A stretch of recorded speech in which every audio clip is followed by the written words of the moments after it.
nag-adopt po yung Senado ng resolution urging the ICC to allow house arrest for the former president. Ano po ba tingin niyo rito? Una-una, walang epekto yan.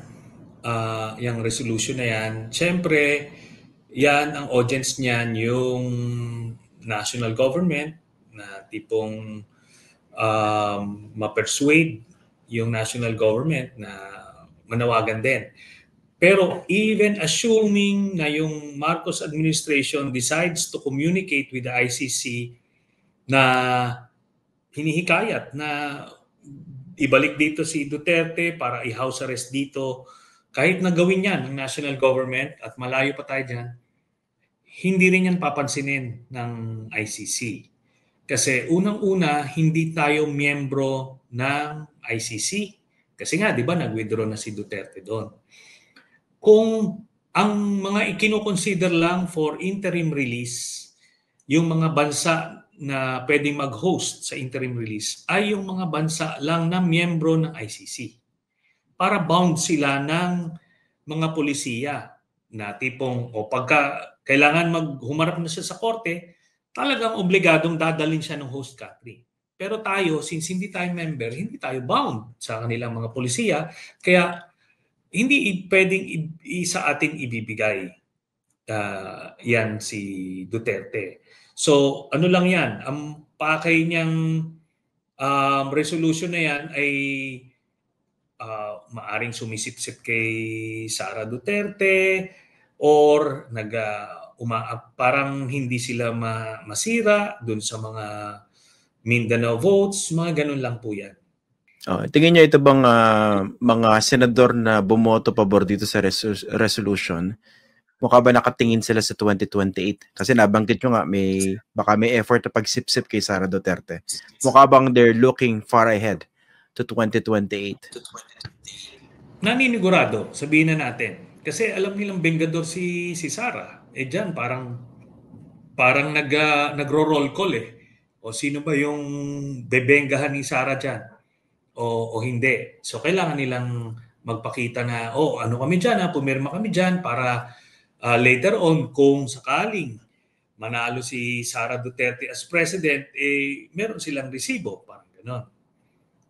Yun lang ang tingin ko dyan. And of course, dun sa mga tatakbo sa 2028, hindi nila binibitray yung kanilang base sa Mindanao.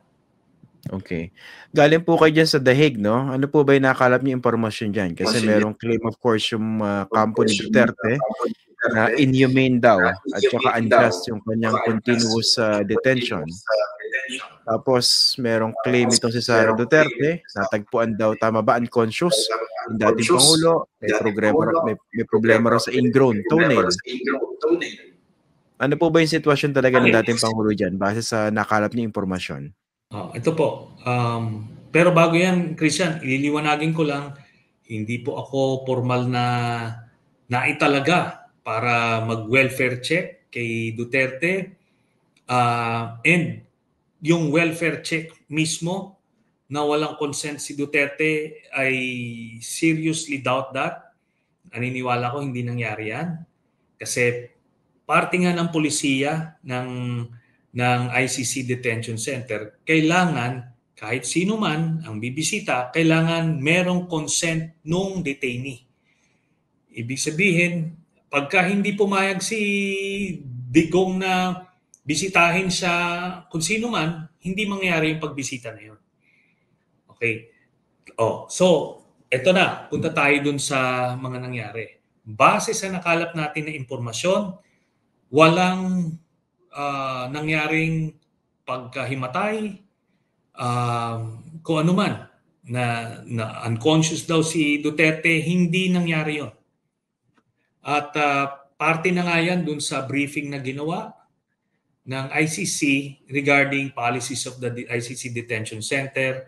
Meron silang emergency response team doon sa loob ng detention facility. Meron naka-standby na ambulance, yung hospital 5 minutes away.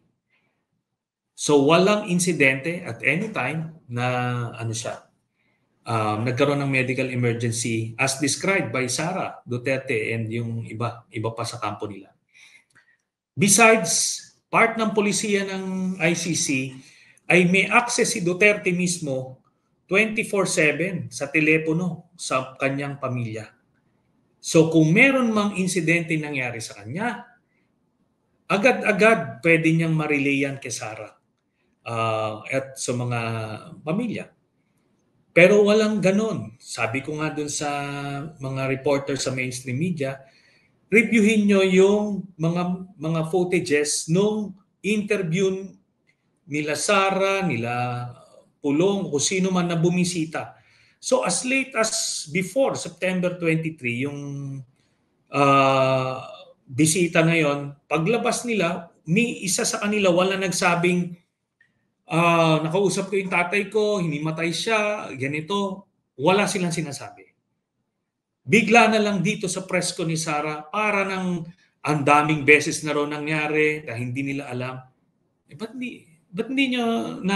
di sinasabi sa inyo? Di ba? Ni Digong. Tapos, bakit hindi tinatawag sa kanya?